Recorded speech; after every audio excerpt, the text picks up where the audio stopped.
A grieving child, stripped of everything she loved, cries out for mercy. The stepmother's cruelty cuts deeper than scissors, turning mourning into torment. And just when it seems no one will hear her pleas, a powerful figure bursts through the door, shattering the silence. But saving her once isn't enough, because behind the walls of that house lies a secret worth a fortune, and a custody battle that could destroy her future. Will compassion win against greed, or will the little girl lose the only hope she has left? The small-town church stood solemnly against the gray autumn sky, its stained glass windows dulled by the overcast day. Inside, 9-year-old Emma sat in the front pew, her small fingers wrapped tightly around her well-worn teddy bear. The stuffed animal, a gift from her father on her 7th birthday, was missing an eye and had patches of fur worn thin from countless nights of comfort. The church pews creaked with the shifting weight of townspeople, their whispers floating through the air like falling leaves. "Poor little thing," someone murmured from behind. First her mother, now Robert. Emma's stepmother, Lorraine, sat beside her, back straight as a board, occasionally lifting a crisp white handkerchief to dab at eyes that remained stubbornly dry. Her black dress looked expensive and new, as if she'd been waiting for this occasion. "Mommy?" Emma whispered, reaching out instinctively for comfort. Her small hand barely brushed Lorraine's sleeve before the woman shifted away, giving Emma a sharp look that made the child withdraw into herself. At the pulpit, the minister spoke about Robert Carter's kindness, his service to the community, how he'd never turned away a neighbor in need. Emma remembered how her daddy would spend extra hours at his mechanic shop, fixing cars for elderly folks who couldn't afford full price. "The Lord sees our kindness," he'd always said, "and he makes sure it comes back around." Mrs. Peterson, who ran the bakery, sniffled loudly from her seat. Mr. Johnson, whose truck Robert had fixed countless times, removed his hat and wiped his eyes. The love for her father filled the church, but it couldn't reach Emma through the wall of isolation Lorraine had built around her. Emma's thoughts drifted to her father's friend, Daniel Whitford. She'd only met him a few times, but she remembered his kind eyes and the way he made her father laugh. "Daniel's a good man," her father had told her one night while tucking her in. "If anything ever happens to me, he'll look out for you." I made him promise. The memory of those words felt like a warm blanket around her shoulders, but when she looked around the church, Daniel wasn't there.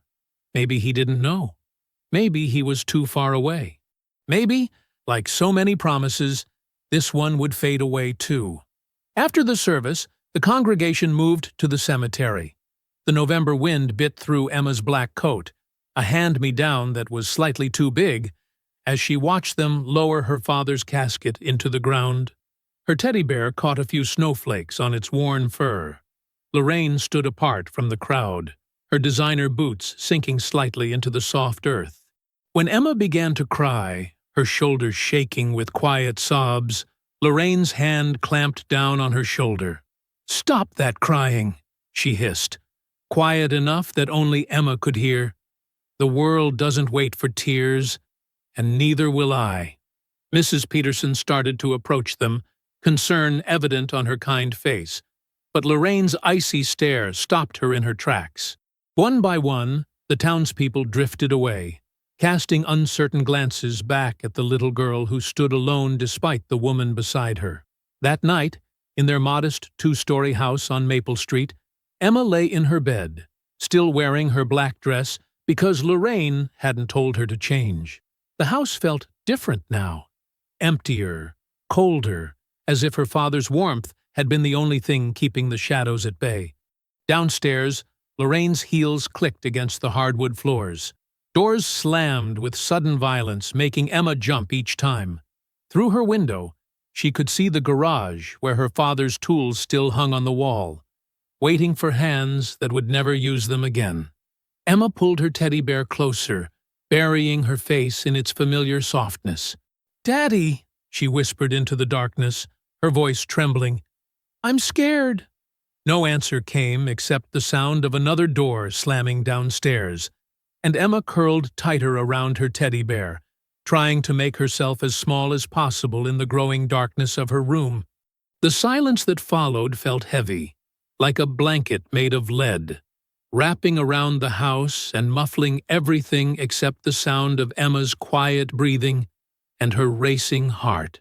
She touched her long brown hair, so much like her father's, and remembered how he used to braid it every morning, his big mechanic's hands surprisingly gentle as they wove the strands together. Now, lying in her bed with only her teddy bear for comfort, Emma felt more alone than she ever had before.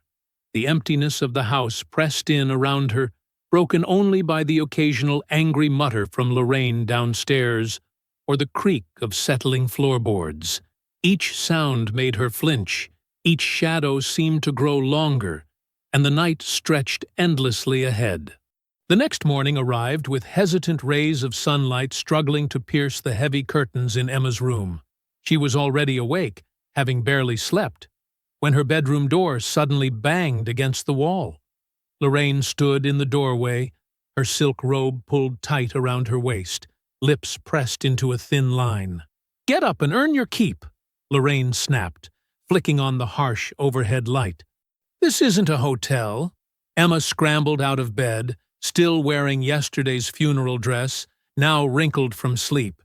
Her teddy bear tumbled to the floor, and when she reached to pick it up, Lorraine clicked her tongue. "Leave that ratty thing. You're too old for such nonsense." In the kitchen, the smell of burned toast filled the air. 2 blackened pieces sat on a plate at Emma's usual spot at the table, while Lorraine settled into her chair with a plate of fluffy scrambled eggs and crisp bacon. The contrast made Emma's stomach twist, but she climbed onto her chair without a word. The kitchen looked the same as it always had. Her father's favorite coffee mug still hung on its hook, and the drawer with the mismatched spatulas still stuck a little when you pulled it open. But everything felt wrong. Usually mornings meant her father's cheerful humming as he made pancakes shaped like animals, the way he'd ruffle her hair as he passed, how he'd sneak her extra bacon when Lorraine wasn't looking. Emma picked at her burnt toast, remembering how just last week her father had sat in that very chair, showing her how to draw funny faces on her pancakes with whipped cream. "A smile's the best way to start the day, princess," he'd said, adding a whipped cream mustache to make her giggle. "Stop playing with your food." Lorraine's sharp voice cut through the memory. She pointed her fork at Emma's barely touched toast. "That's all you're getting until lunch. And look at your hair. It's a rat's nest. Absolutely disgraceful." Emma's hand went self-consciously to her tangled brown hair. Usually, her father would help her brush it out, patient with the knots, telling her stories to distract from any pulls.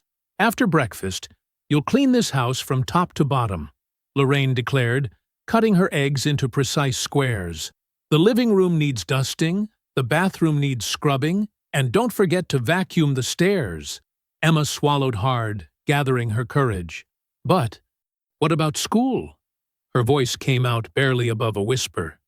"Mrs. Thompson said I should come back when I feel ready." Lorraine's fork clattered against her plate. "You'll go back to school when I say you can. I won't have you spreading our private business all over town." She stood up, dropping her plate in the sink with a crash that made Emma jump. "Now get started on those chores. And do something about that hair." Throughout the morning, neighbors started arriving with covered dishes and sympathy. Mrs. Peterson brought her famous chicken casserole, and the Johnson family dropped off a homemade lasagna. Each time the doorbell rang, Lorraine transformed. Her stern face softened into a mask of grief-stricken gratitude, her voice becoming gentle and trembling. "You're all so kind," she would say, accepting each dish with seemingly trembling hands. Robert would be so touched by the community's support. But every time a visitor tried to speak to Emma or asked how she was doing, Lorraine's hand would tighten on her shoulder, a silent warning. Emma learned to stay quiet, to nod mutely at the concerned faces, to disappear into the background like a shadow. Mrs. Thompson from school brought cookies and tried to give Emma a hug, but Lorraine smoothly intercepted. "She's still processing everything," Lorraine explained, her voice dripping with false concern. "We just need some time to adjust, don't we, dear?" Emma nodded automatically, recognizing the warning in Lorraine's tone. She focused on scrubbing the baseboards, the chemical smell of cleaning products burning her nose, while the adults talked over her head. As evening approached, Emma's arms ached from cleaning, and her stomach growled from the meager breakfast. Lorraine had eaten lunch alone in front of the television, leaving Emma to continue her chores without a break. Supper was a quiet affair, leftover casserole for Emma, while Lorraine enjoyed a fresh salad and grilled chicken she'd prepared for herself. The silence felt heavy, broken only by the scraping of forks against plates and the tick of the kitchen clock. Lorraine's eyes kept drifting to Emma's hair, her expression growing more disgusted with each glance. "That hair," she muttered, setting down her fork. "Something will have to be done about that soon. Can't have you looking like some wild thing." The way she said it made Emma's skin prickle with fear. She hurried through the rest of her meal, then escaped to her room, clutching her teddy bear close, despite Lorraine's earlier warning. Sleep came slowly, her mind filled with worry about what Lorraine meant about her hair. The last thing she saw before drifting off was her reflection in the small mirror on her dresser. Her father's warm brown hair, the same color as his, falling past her shoulders in tangled waves. 2 days passed, like a dark cloud hanging over the house. Emma tried to make herself invisible, tiptoeing through her chores, eating quickly at meals, and spending hours alone in her room. But she couldn't escape Lorraine's constant glares at her hair, which grew more intense with each passing hour. On the third night after the funeral, while Emma was getting ready for bed, Lorraine appeared in her doorway. The overhead light cast harsh shadows across her face, making her expression even more frightening than usual. "Come with me," Lorraine ordered, grabbing Emma's arm. Her fingers dug into Emma's skin like claws. "We're dealing with that mess on your head right now." Emma's heart began to race as Lorraine dragged her down the hallway toward the bathroom. Her bare feet stumbled on the carpet, trying to keep up with Lorraine's determined stride. The teddy bear she'd been holding tumbled from her grasp, landing face down in the hallway. The bathroom light buzzed to life, a single bulb that cast everything in stark, unfriendly shadows. The medicine cabinet mirror reflected Emma's terrified face next to Lorraine's stern one. The linoleum floor felt ice-cold under Emma's feet. Lorraine reached under the sink and pulled out electric clippers, the kind her father had used to trim his beard. The sight of them made Emma's stomach drop. "Your hair is disgraceful," Lorraine announced, plugging in the clippers. They hummed to life with an angry buzz that echoed off the bathroom tiles. "Always tangled, always messy. Well, we're going to fix that right now." "No, please." Emma grabbed the edge of the sink, her knuckles turning white. "I'll brush it better. I promise. Please don't cut it." "Stop being dramatic." Lorraine grabbed a handful of Emma's hair, yanking her head back. "This is happening whether you like it or not." Emma tried to pull away, but Lorraine's grip was too tight. The clippers came closer, their buzz growing louder. "Please stop," Emma cried out, tears streaming down her face. "You're hurting me." "Hold still." Lorraine shoved Emma down onto the closed toilet lid, one hand pressing against her shoulder to keep her in place. The clippers touched Emma's scalp, and the first long strands of brown hair fell to the floor like dead leaves. "Daddy," Emma sobbed, watching her hair collect on the cold tiles. "Please, stop! You're hurting me!" Lorraine continued methodically buzzing off chunk after chunk of hair, ignoring Emma's pleas. "Your father's not here anymore," she said coldly. "It's just you and me now, and things are going to be different." Emma's screams grew louder as more hair fell. Her scalp stung where Lorraine pulled too hard, or the clippers scraped against her skin. The bathroom floor became covered with her father's warm brown hair, the same color as his, the last piece of him she had left. Suddenly, A tremendous crash echoed through the house. The front door had been thrown open with such force it bounced against the wall. Heavy footsteps thundered up the stairs. The bathroom door burst open, revealing Daniel Whitford. His normally neat appearance was disheveled, as if he'd rushed over in a hurry. His face turned from concern to fury as he took in the scene before him. "Get away from her!" Daniel's voice boomed through the small bathroom. He crossed the space in 2 long strides, grabbing Lorraine's wrist and yanking the clippers from her hand. They clattered into the bathtub, still buzzing. "How dare you?" Lorraine started, but Daniel cut her off. "You will not lay another hand on her," he declared, his voice shaking with rage. He pulled Lorraine away from Emma with one hand, while reaching for Emma with the other. Emma didn't hesitate. She launched herself into Daniel's arms, burying her face in his coat. The familiar smell of his aftershave, the same kind her father used to wear, made her cry harder. Her partially shaved head felt cold and exposed. Daniel shrugged off his coat with one arm, never letting go of Emma with the other, and wrapped it around her shoulders, covering her shorn head.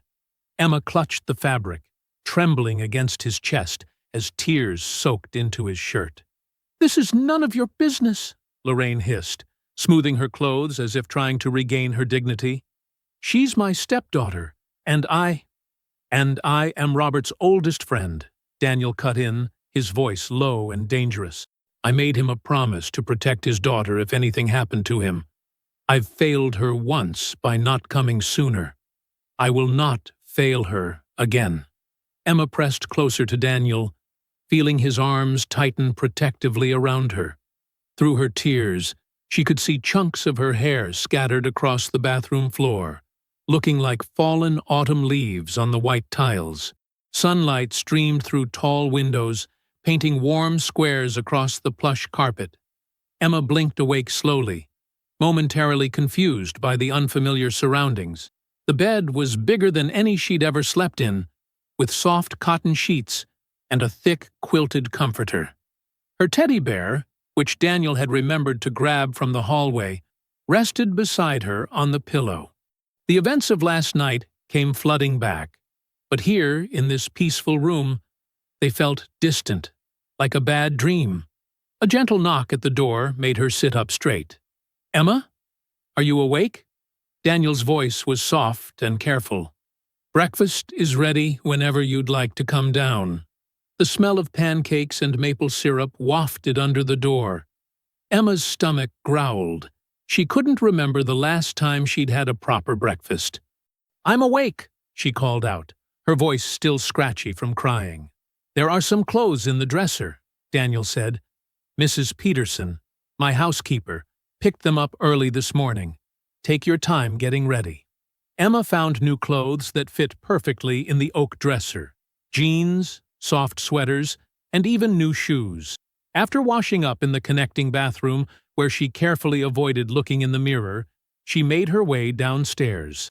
The kitchen was bright and warm, with morning sun pouring through French doors that led to a garden. Daniel sat at a round table reading a newspaper, but he immediately set it aside when Emma appeared. "Good morning," he smiled, pulling out a chair for her. "I hope you like pancakes." Mrs. Peterson, a kind-faced woman with silver hair, brought over a plate stacked with golden pancake. "There's plenty more where that came from, dear," she said, patting Emma's shoulder gently.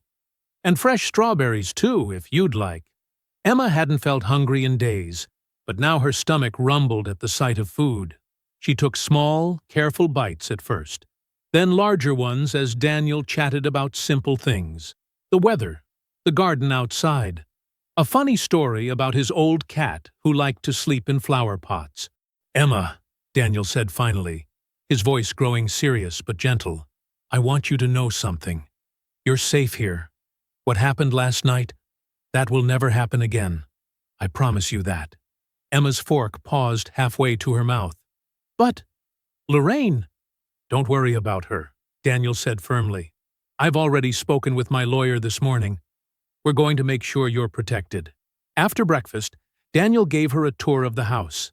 It was bigger than Emma had imagined, with long hallways and rooms full of interesting things. But it was the library that made her eyes go wide. Walls of books stretched up 2 stories high, with rolling ladders to reach the top shelves. "Your father used to love this room," Daniel said, watching her reaction. "He'd borrow books all the time. Said it was like having a university in your living room." Emma ran her fingers along the spines of books at her eye level, remembering how her father would read to her every night. Daniel walked to an antique desk in the corner and opened a drawer. "Speaking of your father," he pulled out a small wooden box with intricate carvings. "He gave this to me years ago, but I think he'd want you to have it now." It was a music box. When Daniel opened it, a sweet melody tinkled out. A lullaby Emma recognized from her childhood. Her eyes welled up with tears, but for the first time since the funeral, they weren't entirely sad tears.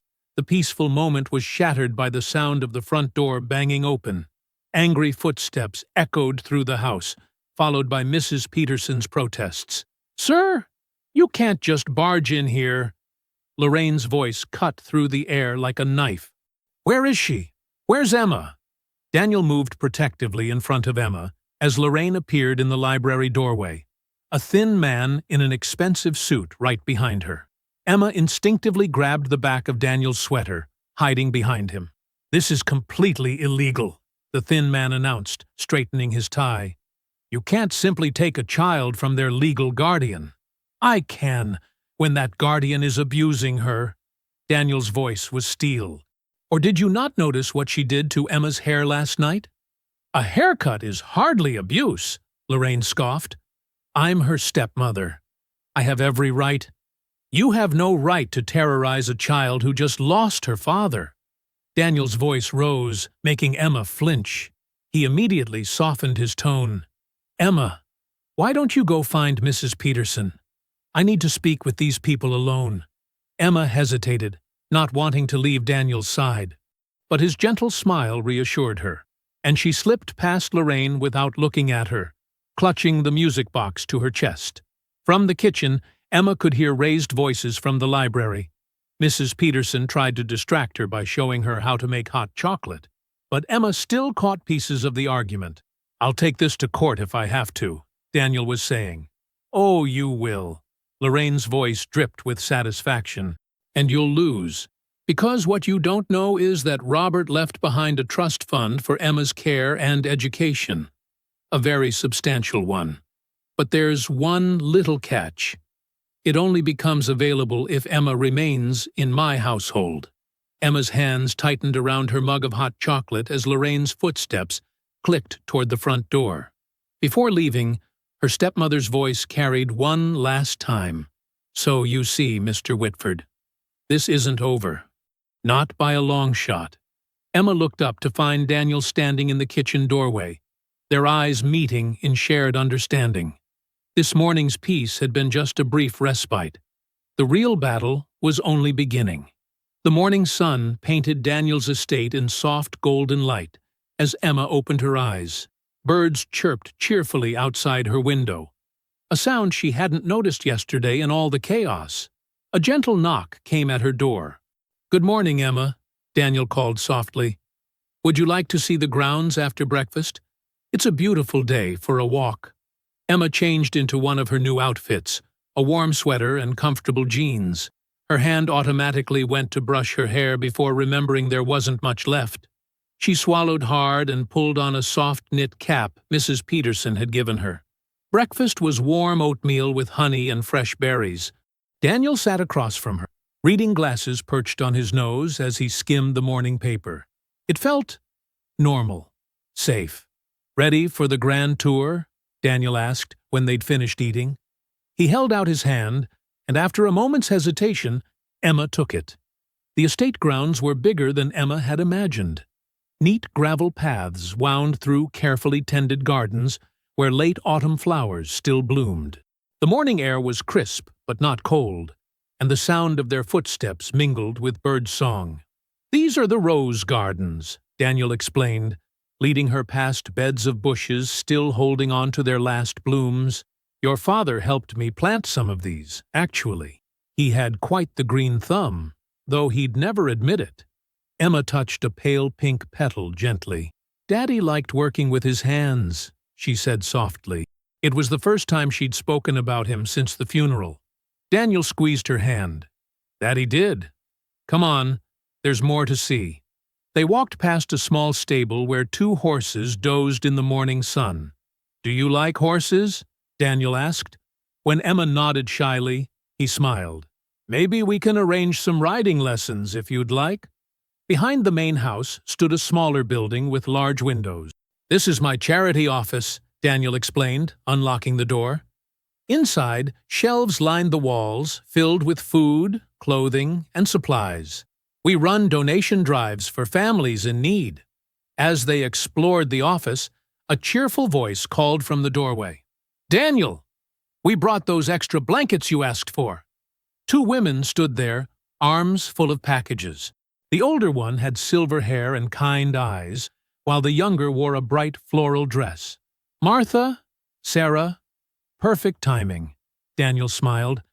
I'd like you to meet Emma. Oh, sweetheart. Martha set down her packages and came forward, her face full of warmth. We've been hoping to meet you.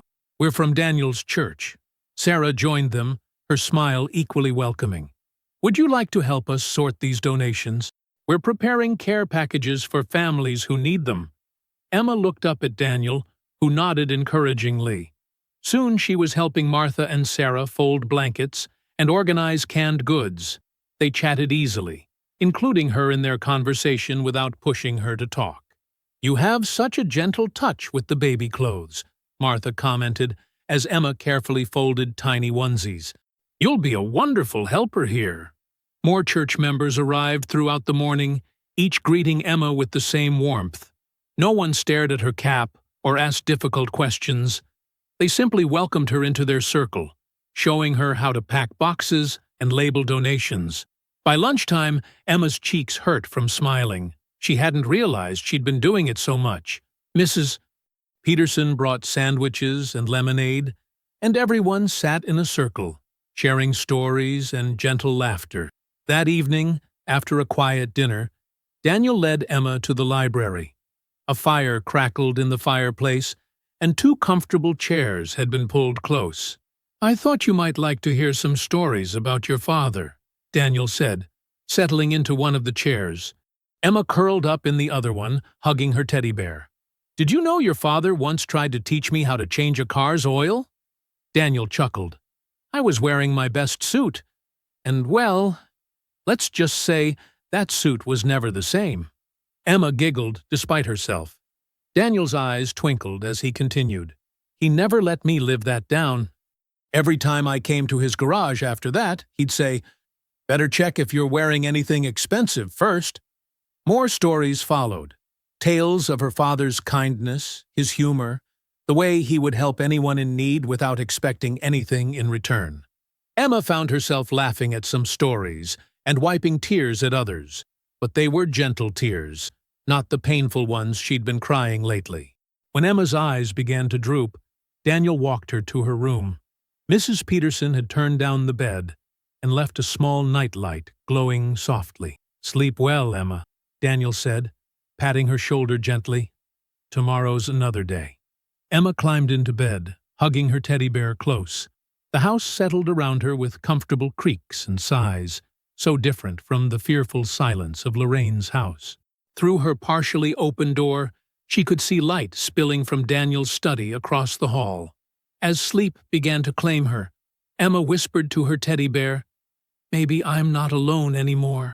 In his study, Daniel knelt beside his chair, hands clasped. "Lord," he prayed quietly, "give me the strength to protect her. She's been through so much. Help me be what she needs."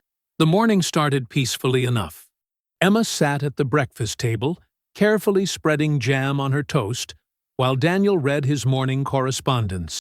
Mrs. Peterson hummed in the kitchen, the clatter of dishes providing a homey backdrop. A sharp knock at the front door broke the calm.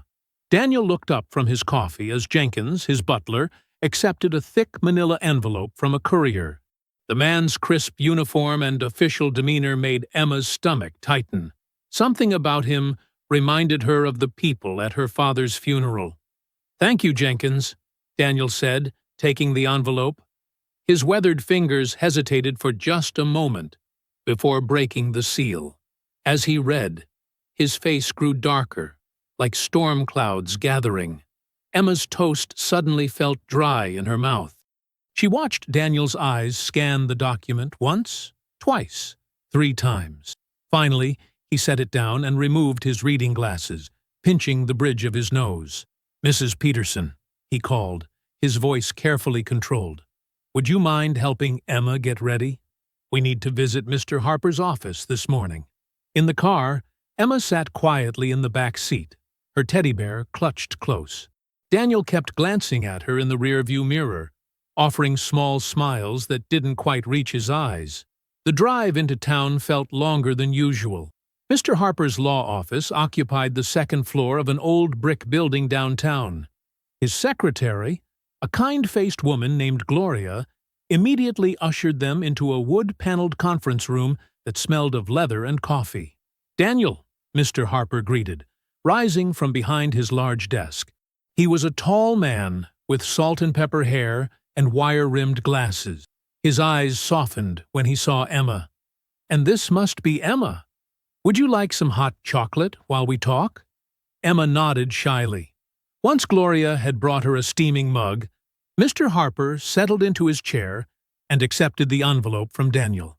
"Lorraine has filed for custody," Daniel explained, his voice tight. "She's claiming I'm an unfit guardian." Mr. Harper read through the papers, his expression growing more serious with each page. "I see. She's making several arguments. Your age, your lack of parenting experience, the fact that you're single."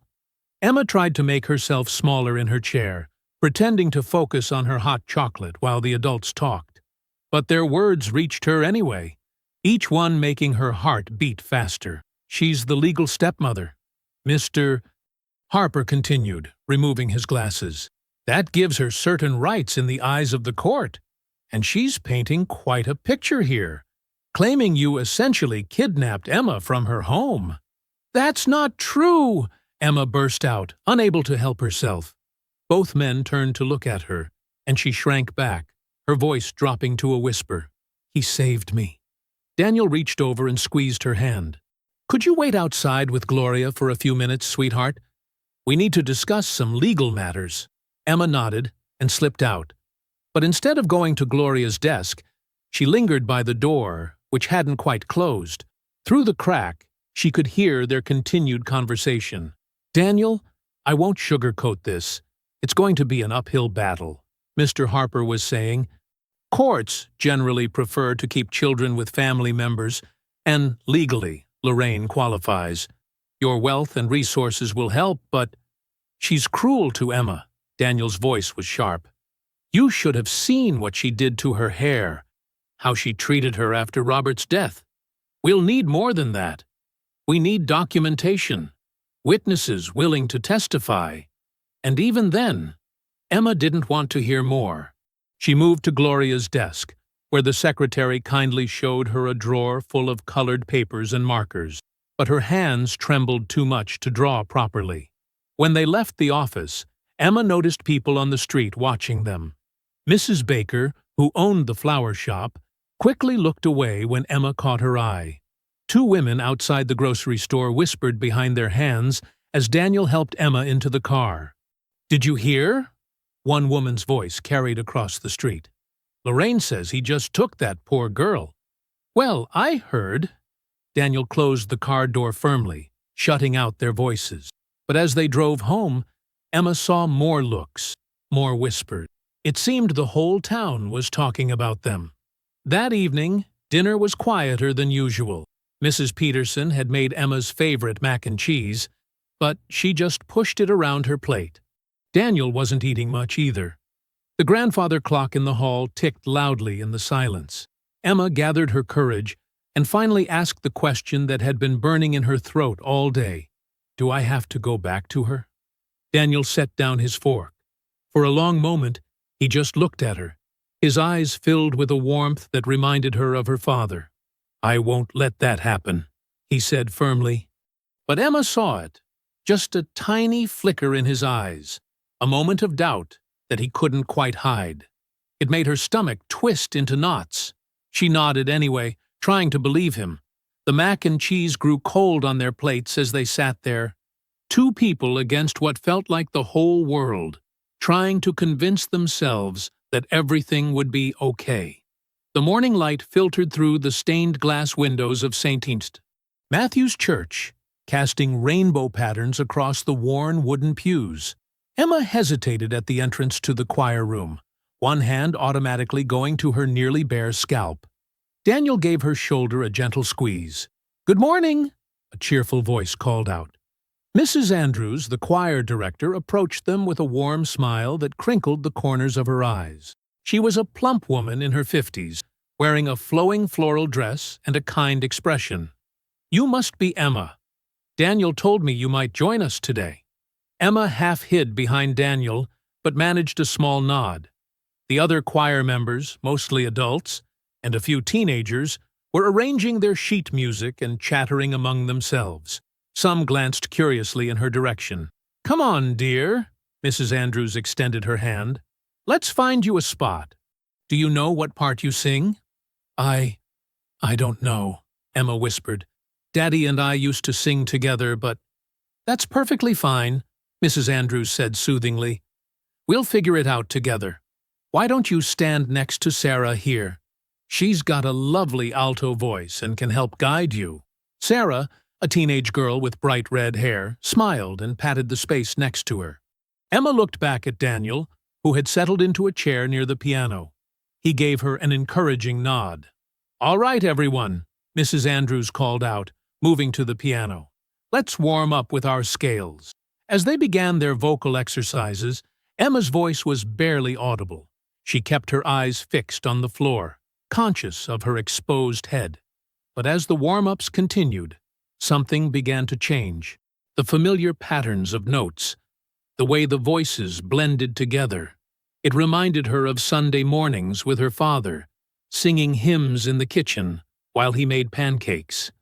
When they moved on to "How Great Thou Art," Emma found herself lifting her head slightly.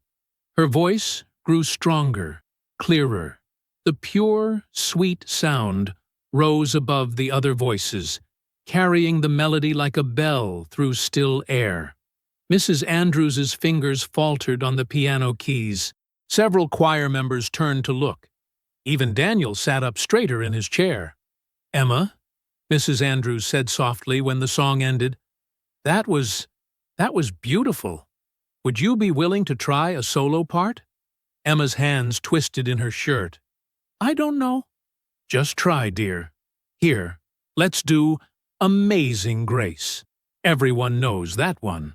The piano introduction began, and Emma closed her eyes. In her mind, she was back in that sunny kitchen with her father. His voice seemed to wrap around her like a warm blanket as she began to sing, "Amazing Grace, how sweet the sound that saved a wretch like me."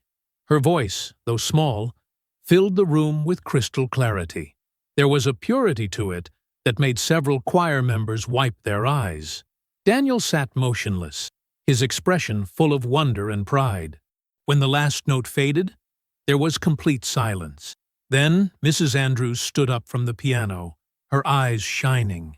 "Emma, would you consider singing this for the congregation this Sunday? I think they need to hear your voice."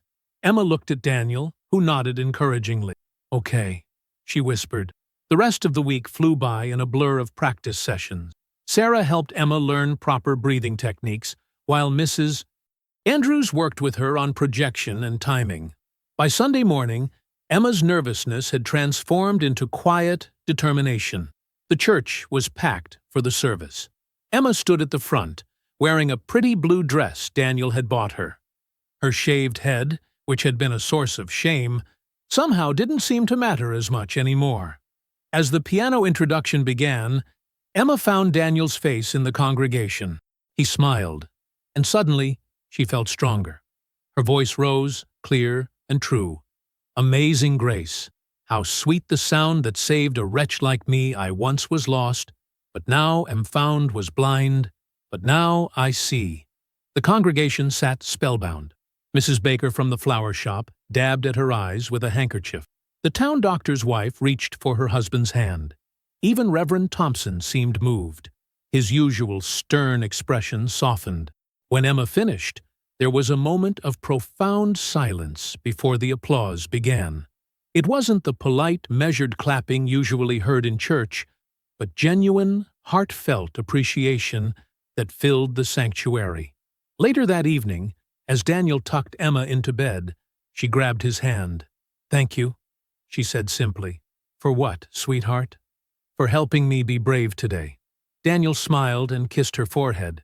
"You did that all on your own." But unknown to them, Lorraine had slipped into the back of the church during the service.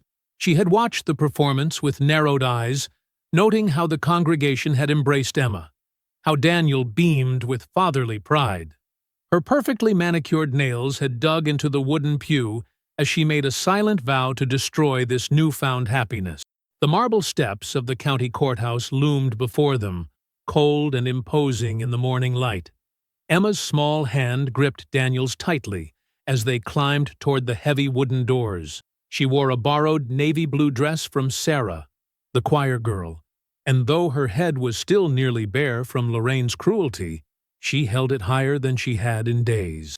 "Remember what Mr. Harper said," Daniel murmured, his voice gentle but firm. "Just tell the truth. That's all anyone can ask of you." Emma nodded, her throat too tight to speak. The courthouse hallway echoed with their footsteps as they made their way to courtroom B. Mr. Harper, Daniel's lawyer, waited outside with his weathered briefcase and a reassuring smile. "Good morning, Emma," he said kindly. "How are you feeling?" "Scared," she whispered, clutching her teddy bear closer. "That's perfectly normal," Mr. Harper assured her. "But you're not alone. We're right here with you." The courtroom doors opened, and Emma's grip on Daniel's hand tightened. Inside, the room felt vast and intimidating, with its high ceiling and dark wood paneling. A few early morning rays streamed through tall windows, casting long shadows across the floor. They had barely settled into their seats when the clicking of expensive heels announced Lorraine's arrival. She swept in wearing a tailored black suit that probably cost more than most people's monthly salary. Behind her came 3 lawyers, all carrying identical leather briefcases and wearing expressions of practiced confidence. Lorraine's eyes fixed on Emma's teddy bear with obvious distaste.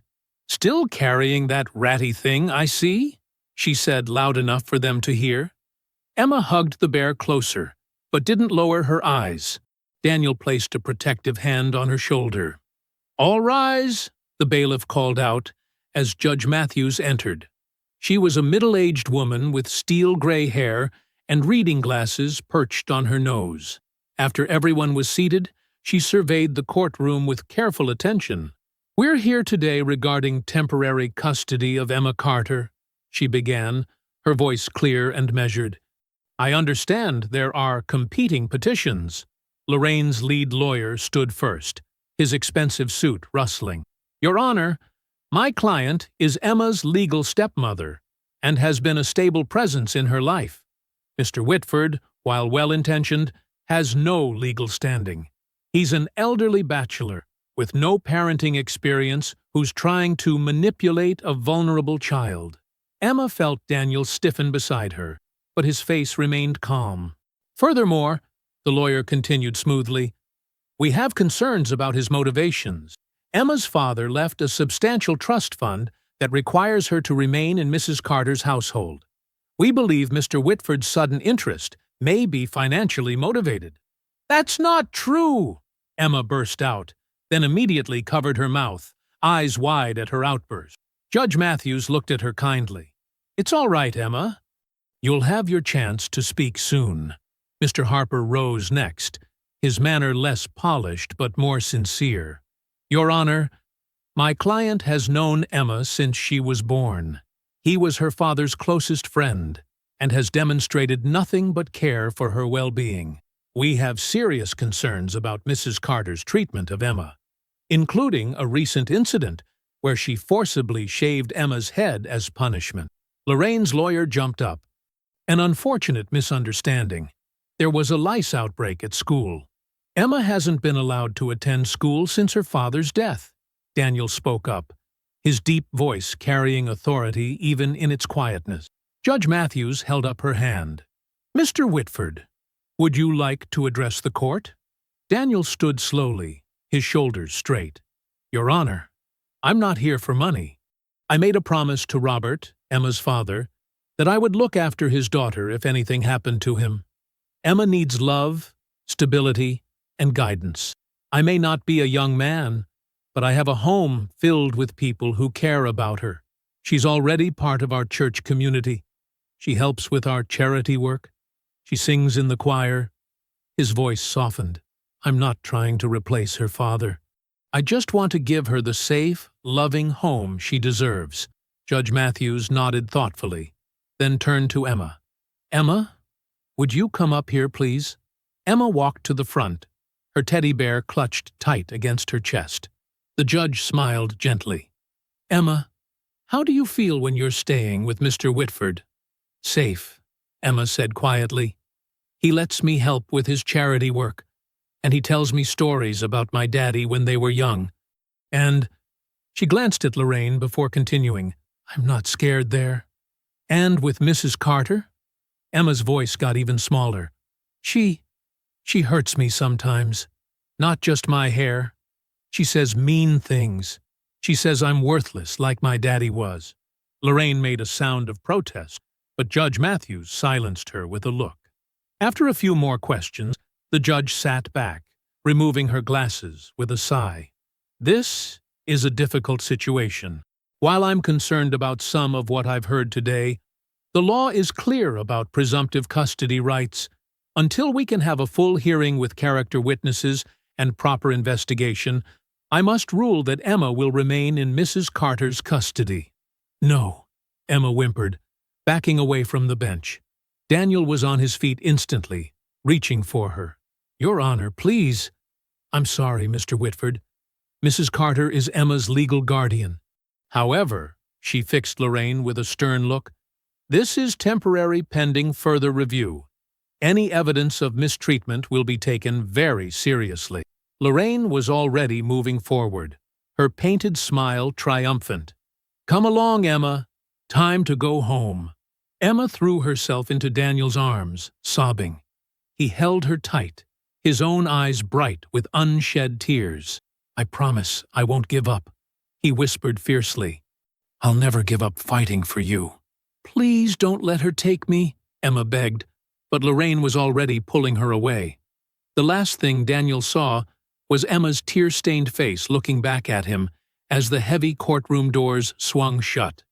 The first light of dawn crept through Emma's window, casting weak shadows on her small bedroom walls. She blinked awake, momentarily confused by the familiar yet strange surroundings of her old room. Gone were the warm, sunlit chambers of Daniel's estate. Here, the walls felt closer, darker, pressing in with memories she'd hoped to leave behind. Her teddy bear's worn fur was damp with tears from the night before. Emma hugged it closer, remembering Daniel's promise to keep fighting for her. The house creaked ominously, and heavy footsteps approached her door. The door flew open with a bang.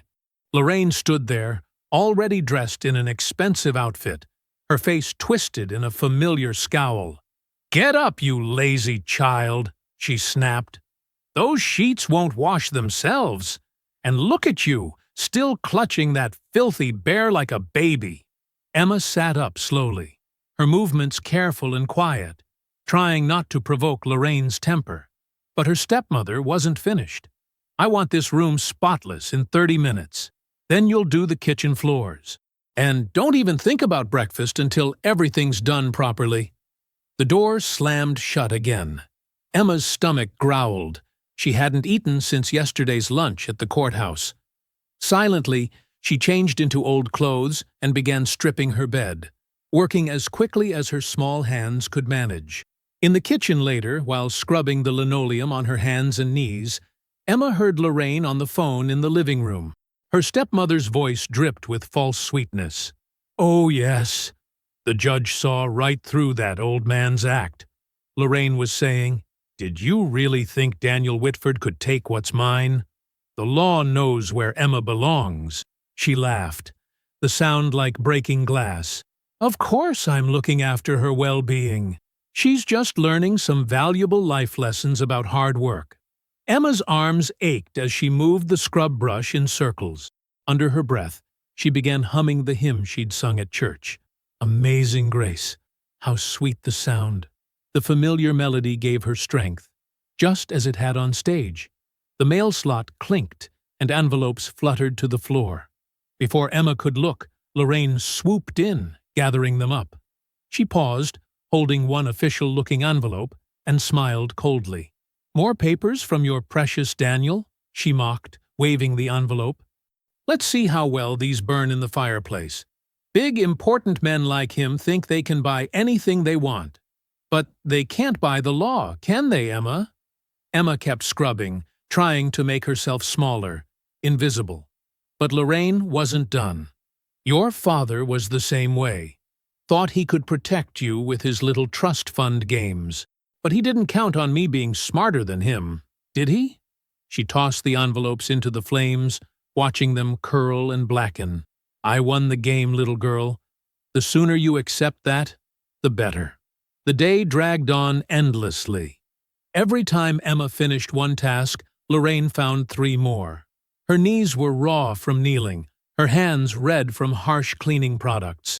When she finally finished the last chore, organizing Lorraine's closet, the sun had long since set.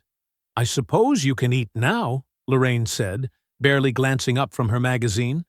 "There's bread in the kitchen. Don't make a mess." Emma's hands shook as she made a simple sandwich. She ate quickly, afraid Lorraine would change her mind. The house felt colder than she remembered, emptier without her father's warmth or Daniel's kindness.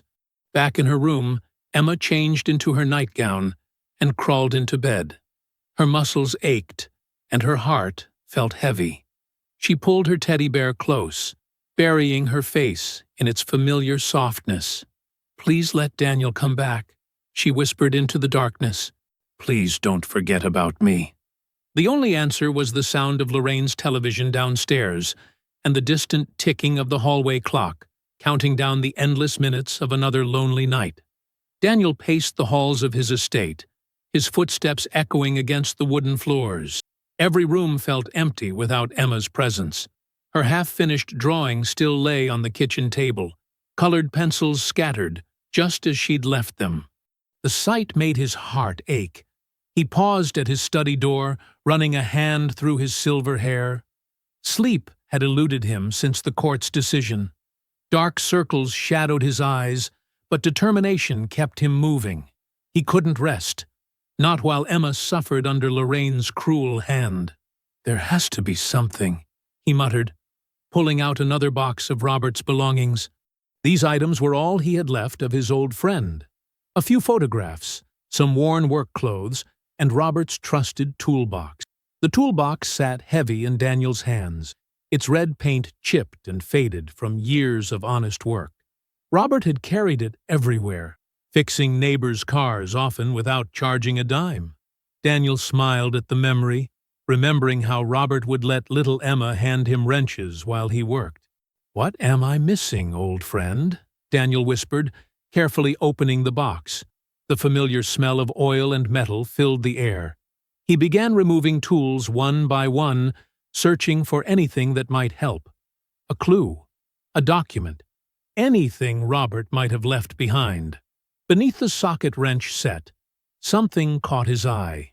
A corner of yellowed paper stuck out from behind the metal tray. Daniel's hands trembled slightly as he lifted the tray away. There, wedged in the bottom of the box, lay a sealed envelope. Daniel stared at it, his heart suddenly racing. The envelope was addressed simply, "For Emma's protection." Robert's neat handwriting was unmistakable. With careful fingers, Daniel opened the envelope.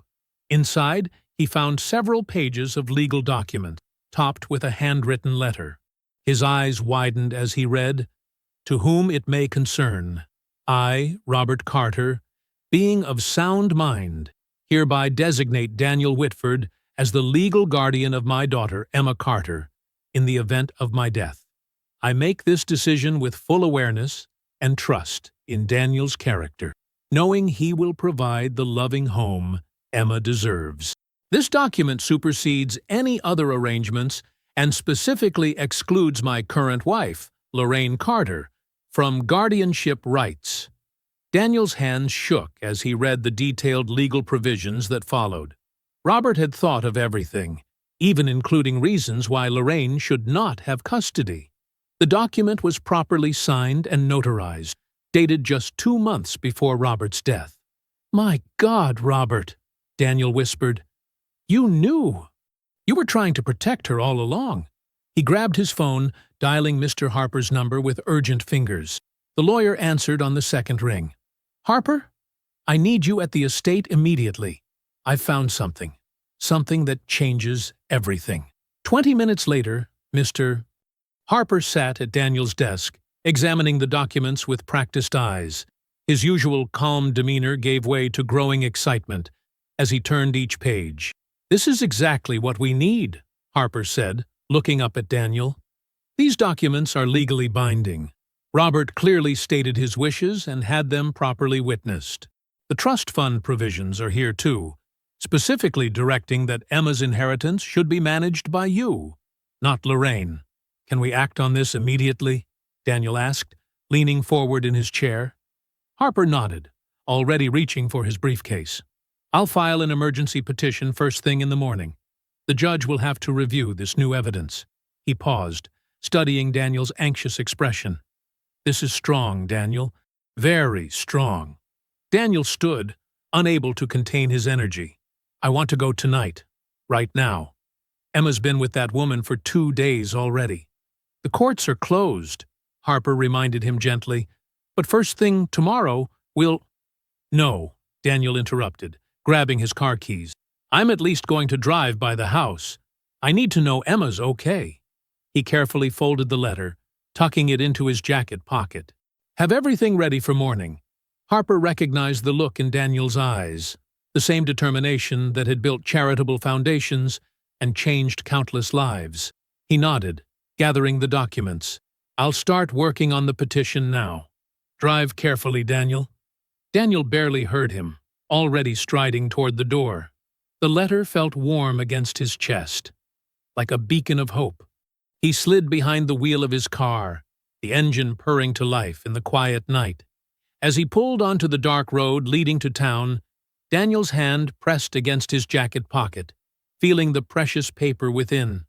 Streetlights flickered past like stars, guiding his way through the darkness. "Hold on, Emma," he whispered, his voice carrying all the love and promise of a father's heart. "Hold on." The morning sun streamed through the courthouse windows, casting long shadows across the polished floor. Daniel stood tall beside Mr. Harper, his hand steady as he held Robert's letter. The courtroom buzzed with whispered conversations as neighbors filled the wooden benches. Emma sat in the front row, wearing a blue dress Daniel had brought her. Her eyes were tired, but hope flickered in them as she watched her stepmother shift uncomfortably at the defendant's table. Judge Marion Peterson adjusted her glasses, studying the document Mr. Harper had just presented. The silence grew heavy as she read, her expression growing more severe with each page. "Mrs. Carter." The judge finally spoke, her voice sharp. "Would you care to explain why this document, legally executed by Robert Carter, was not presented during our previous hearing?" Lorraine's face drained of color. She leaned toward her expensive lawyer, whispering frantically. The lawyer stood, smoothing his tie. "Your Honor, my client had no knowledge of—" "That's a lie!" The words burst from Mrs. Jenkins, the elderly neighbor who lived next door. She stood up from her seat, her lined face flushed with anger. "I saw her going through Robert's toolbox the day after he passed." She took papers out. I saw it through my kitchen window. The judge raised her hand for silence as murmurs rippled through the courtroom. Mrs. Jenkins, please approach the bench. Mrs. Jenkins walked forward, her sensible shoes clicking against the floor. After being sworn in, she described what she'd witnessed. Lorraine ransacking Robert's garage, stuffing papers into her purse, then later burning documents in the backyard. I should have spoken up sooner, Mrs. Jenkins said, dabbing at her eyes with a handkerchief. But she threatened to make trouble for my grandson's auto shop if I ever said anything against her. More witnesses came forward. The choir teacher described how Emma flinched whenever anyone raised their voice. The grocery store owner testified about seeing Emma doing heavy cleaning work late at night through the windows. Each story painted a clearer picture of Lorraine's cruelty. Reverend Thomas stood next, his kind face solemn. Your Honor, our church community has watched Emma blossom under Mr. Whitford's care. The child has a gift for singing that touches hearts, a gift her stepmother tried to silence. When Emma sang at our service, we saw her true spirit shine through, despite everything she'd endured. Emma's eyes filled with tears as church members nodded in agreement. Daniel wanted to reach out to her, but he held himself still, trusting in the truth being revealed. The judge turned her attention back to Lorraine. Mrs. Carter, your actions show a disturbing pattern of deception and abuse. You deliberately concealed crucial legal documents for financial gain, while subjecting a grieving child to unconscionable treatment. Lorraine's lawyer tried to interject, but Judge Peterson silenced him with a stern look. Furthermore, the judge continued, the trust fund provisions clearly state that the money was intended for Emma's care and education, not personal use. Bank records show you've already attempted to access these funds for luxury purchases. Lorraine's composure cracked. That little brat has everything, she spat, pointing at Emma. Her precious daddy made sure of that. What about me? What was I supposed to live on? The courtroom fell silent at her outburst. Emma shrank back in her seat, but Daniel noticed her chin lift slightly, a small gesture of defiance that made his heart swell with pride. Judge Peterson's gavel cracked against the wooden block. Mrs. Carter, your behavior is despicable. This court hereby grants immediate and permanent custody of Emma Carter to Daniel Whitford, as per her father's legally expressed wishes. The judge turned to Daniel, her voice softening. Mr. Whitford, do you accept this responsibility? With all my heart, Your Honor, Daniel replied firmly. Furthermore, the judge declared, Mrs. Carter is barred from any contact with Emma without court approval and supervision. The trust fund will be transferred to Mr. Whitford's management immediately. Lorraine leaped to her feet. You can't do this. I'll appeal. You'll do no such thing, her lawyer muttered, gathering his papers. We're done here. He walked away, leaving Lorraine standing alone. Emma looked up at the judge, her voice small but clear. Can I go home with Daniel now? Judge Peterson smiled warmly. Yes, sweetheart. You can go home. Emma ran to Daniel, throwing herself into his arms. Her tears soaked into his suit jacket as he held her close, his own eyes wet with relief and joy. It's over, sweetheart, he whispered. You're safe now. Around them, the church community gathered in support. Mrs. Jenkins patted Emma's back, while Reverend Thomas laid a blessing hand on Daniel's shoulder. The choir teacher hummed Emma's favorite hymn softly. Lorraine stood frozen, watching her carefully constructed world crumble. One by one, townspeople turned their backs on her, creating a wall of solidarity around Emma and Daniel. Her heels clicked sharply against the floor as she stormed out, leaving behind nothing but the echo of her rage and the memory of her cruelty. Sunlight danced through pale yellow curtains, painting warm patterns across Emma's bedroom walls. The room, once a formal guest chamber, now bloomed with life.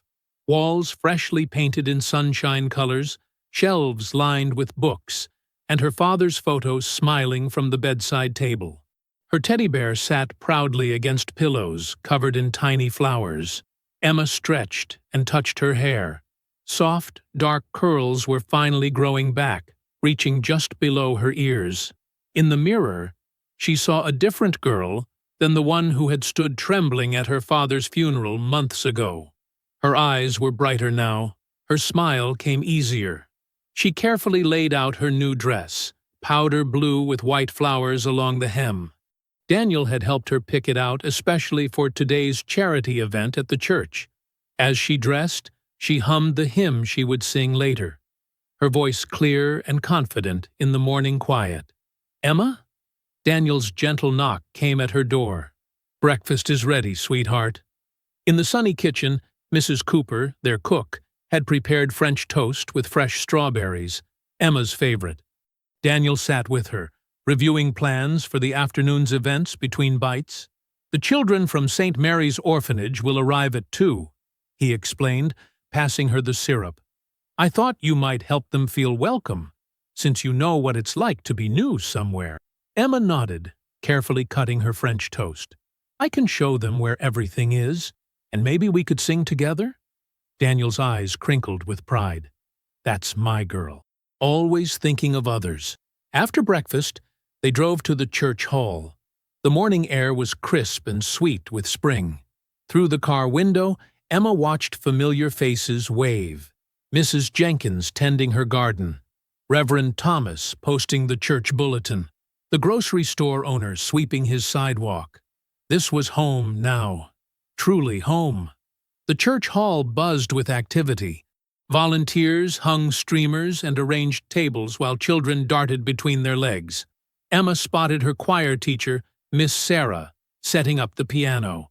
"Emma," Miss Sarah called, waving, "would you help me organize the song sheets?" As Emma sorted through the music, more children arrived, the ones from St. Mary's Orphanage. They hung back shyly near the door, clutching small backpacks. Emma remembered how scared and alone she had felt not so long ago.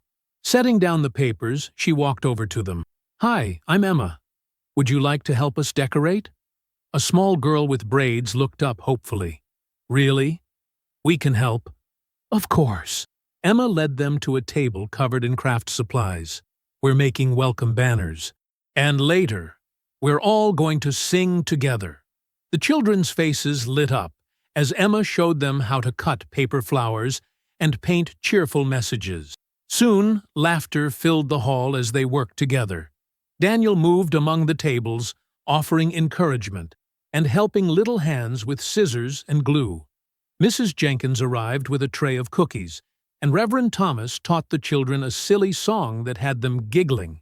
The hall transformed into a rainbow of decorations, paper chains draped from the ceiling, hand-painted signs declaring, "Welcome, friends," and "God's love grows here."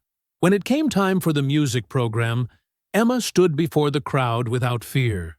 Her voice rose clear and strong, singing "Amazing Grace," the same hymn she'd sung when her head was freshly shaved, but now with joy instead of sorrow. The orphanage children joined in, their voices blending with hers. Daniel watched from the back of the hall, remembering the trembling little girl who had clung to him that terrible night in the bathroom. Now she stood tall, her growing curls catching the afternoon light, leading other children toward healing and hope. After the songs, as families mingled over punch and cookies, Emma moved easily among the guests. She helped younger children reach the snack table, showed parents the craft displays, and made sure every orphanage child felt included. Her laughter rang out frequently, no longer muffled by fear. "Ready to lead the garden tour?" Daniel asked, approaching with a smile. Emma nodded eagerly. She gathered the children with natural confidence, telling them about the flowers they would see in the church garden. The little girl with braids slipped her hand into Emma's as they headed toward the doors. Sunshine poured through the open doorway as Emma and Daniel led the children outside. The spring air was filled with the sound of young voices and the promise of new beginnings. Emma's growing curls caught the light, a living testament to healing and resilience. Together, they stepped into the bright afternoon, surrounded by the love of their community. Emma's small hand held Daniel's firmly, while her other hand guided the orphanage children forward. She was no longer the victim of cruelty, but a beacon of hope for others, proving that love could indeed grow roots stronger than any harm. I hope you enjoyed that story. Make sure to like and subscribe so that you do not miss out on tomorrow's story. In the meantime, I have handpicked 2 stories for you that I think you will enjoy.